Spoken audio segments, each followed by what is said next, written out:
So, similarities to Flash being drawn here. It's a quite bold statement, Hugh Shang. Yeah, Hugh But Shang. He is the other player from Midwest Canada, right? I actually don't know where he's from, other than that he's a North American player. Yeah, I think he's Interestingly from enough. Kane's hometown because I remember Kane saying he was helping him train just because they were from the same town. Nice. Yeah. Well, speaking of Protoss players, we have spawning in the bottom right-hand corner of Cactus Valley. It's strange. And spawning in the top right-hand corner, he is our god Terran, according to Hugh Shang, epic. Doesn't look like he's not that thrown from that game. Because otherwise, I mean, obviously this is a four-player map. I was going to say he might jump into that two racks, and then I was like, right, we are on Cactus Valley. Joe, what are you talking about? Well, speaking of 2 racks on Cactus Valley, on all maps, 2 racks on Cactus Valley is actually quite wild because it only takes 2 barracks to wall in your natural expansion. So, it's Oh, actually the least risky of the 4-player maps to 2 racks. Keep in mind, it's still a 4-player map, so you pretty much have to. You can build out pretty far, and then you just go ahead and scout. So you get a little bit of advantage moving in. You obviously have those units, and you have to get the bunker up. Very important, always a stressful point in time. But when it fails, or like when you get some damage but not as much, you can still fall back and you have a wall. That is a little bit more common against the Zerg because the Pruss just get those range units so much earlier. Whereas if you throw that kind of a style down against a Zerg, it's like, well, I have Marines on this side of these 2 giant, heavy, hit-pointed buildings. You have to go away now. But if he's got Stalkers, he's just like, well, I'm just going to shoot these till they're dead, and then you're going to dead. So you don't want to dead, especially not that early in the game. Very embarrassing. and we see Epic not being afraid of getting dead, though. Just going No, right not at up all. for that command center on the low ground. Super greedy decision. What do you Yep, think going of for that that after intuitive that play. loss? I think that he's playing like the loss doesn't happen. You know, you just go into the game, and I think this is kind of the safer, more intuitive play on this big 4-player map. It's like, okay, percentage-wise, I'm gonna do pretty well playing greedy on this 4-player map because A, the rush distances are longer, and B, there's a little bit of luck involved. He might not scout me first or know where I am, and like we talked about before, less likely to do some kind of a proxy all-in because you kind of have to guess where your opponent is. Yeah, and we see maybe taking advantage of the fact that you get that wall in with the 2 axes right away. Nope, it doesn't look like he's going to be lifting that off or anything. Just getting some Marines, moving into that standard bio defensive play. Yeah, you know, going ahead and getting 2 orbital commands at the same time build. Cool. And finally throwing down those gases, going to move on into the wonderful wide world of not just Marines. Yeah, man, this is kind of a cool build order coming up from Epic. I like it. I Yeah, like the decision. I like. I don't know. I like going into this and not being rattled. for sure. I mean, he's apparently, if this is the player who is the God Terran of NA, then, I mean, he doesn't get rattled. He's just like, huh, you beat me last game. It's almost like I even let you win because I wanted to make this series entertaining, and now I will kill you with lightning bolts of Zeus. You know, something like that. I imagine that his voice sounds like that, very basic. That Marine running in fearlessly, being immediately greeted by a mothership core and a stalker, is not kind of the fate I think he imagined when he signed up for the Marine Corps. No. It's sort of none shall pass, you know. But in this time, instead of the Black Knight dying to King Arthur's just like, well, you killed me. I guess we don't have the rest of this movie now. It's like, all right, hey. Couple of stalkers and the mothership core shooting down those destructible. Actually, they're not even destructible rocks. They're just rocks. It's not specified that they're destructible. They're literally. Oh, it's like those are some rocks that are on the ground. Like, oh, well, okay. They're selectable. Can I destroy them? Well, I mean, you can try, but they are rocks, so it might take a little while. Yeah, and their armor, interestingly enough, is only 1. This is important because Yes. reasons. Yeah, very important. So when you're really factoring in the armor component, it really makes a big difference when you try to kill the rocks with SCVs.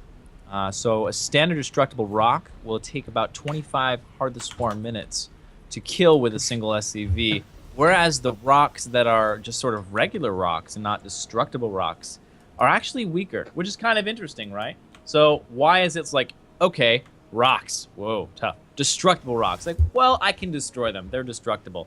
You know, it's almost as if like, well, you didn't qualify that these were destructible rocks. So are they indestructible rocks? And it turns out they're even worse than destructible rocks. They're like very destructible rocks, but they ran out of characters, so they couldn't call it very destructible rocks. Like, forget it, let's call them rocks. And that's what happened in the Blizzard design room. Guaranteed. I'm so glad you gave us that insight from the community summit, Jak. But let's see, Epic. Epic coming in for this poke. Photon Overcharge goes down right away. Some of these stalkers may be choosing to chase the Marines. Cute little micro from Epic, moving his damage units to the back. And yeah, we're looking at kind of a similar situation to the last game, but Epic gonna have a little bit more economy behind everything as we go into this next part of the game. Yep. So staying safe, being careful, moving into Colossus as his opponent moves into Medivacs.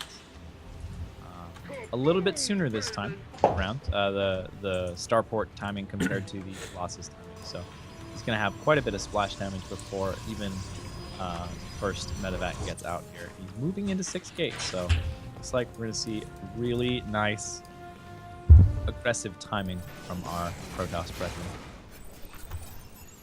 Yeah, man. And I think it's going to do well for him, you know? Strange being a guy that seemed pretty good at controlling those bigger armies compared to Epic. Like, Epic obviously did incredibly well in the 2-rack scenario, but we saw him struggle once he had to deal with those Colossus. He was trying to drop on top of it like some cute Maru micro, and Strange was just like, nope. These Colossus are a little bit exposed right now. He's got the force field, so he's got to be really sharp on that. He's got to keep his eye on this. If those were to dart in and kill Colossus, it would be a very sad Panda Bear moment. After, you know, investing all of that money in them and the Thermal Lance. Now that Thermal Lance is done, he will be moving across the map. One Colossus still in queue, and the first proxy pylon is down. Yeah, this is going to be a really nice vision range here. It's going to be a really nice position to kind of poke at that third from, and he's already warping in from the high ground with these Zealots. Maybe stop the construction of this third base. Well, at the same time, coming around from pull some army, or it should pull some army. He's keeping his army right there. He is scanning. He is making sure everything is all set here. Really sort of Epic worried. knows what's up, A little bit of a sandwich here. This might be really good. Oh, he gets the Colossus out of position. One Colossus goes down. The second Colossus goes down as well. He just starts pulling out of there. And this attack is nothing without the Colossus to back it up. Excellent defense here. Really good patience from Epic. Realizing what was going on. Getting his army. I mean, a lot of players are like, oh no, my base is getting attacked. I'll have to pull my units to defend it. And that's exactly what Strange was trying to set up. But the bait was not taken. And Epic in pretty good position here. Nice force fields here by Strange. Can be able to take off and eliminate some of this army here. Cute drop micro from Epic. Very adorable. Have to love it. He showed us last game he wanted to do that. And now that he doesn't have like a kind of overwhelming unit disadvantage, he's able to show off, hey, I actually am really good with my Medivac micro, which is cool to see. Yep. Ooh, catching the mothership. Oh my god, the mothership. Oh, that's literally 2 HP. What? Ooh. For those of you who are unfamiliar with StarCraft, the Mothership Core is really, really important. The Mothership Core casts really important spells, and it also allows the Protoss to get out of jail free by warping all units home. But now that it has 2 HP, that's a little bit more difficult to pull off. There's that Time Warp coming down, very important spell, going to slow things down a bit. Units coming in from all angles, nice arc here. Those SCVs getting pulled, though, absolutely getting wrecked by this Time Warp. Not in damage, but in movement. They're just not able to really get anything done. And oh my god, this Colossus in the back has stayed alive through everything here. It might be enough. I think he's actually going to bust through this army. Oh no, all those bunkers got salvaged. Really unfortunate type of situation. Man. Oh, this Colossus though is, oh my god, 3 hit points. The red Colossus. the fabled red Colossus. Oh my god, he's got absolutely nothing in this area to defend, though. He's really got to get those Colossus down. But the problem is that fight went so well that it's all that's left is to GG. Transition into GG does epic and strange. Is up, I believe, 2-1 now, if I'm not mistaken. Yeah, man. So that's gonna put him just one match away from moving into the semifinals, getting further on in the rival StarCraft 2 league, and maybe getting a little bit closer to winning the last Heart of the Storm tournament he'll ever participate in. Potentially.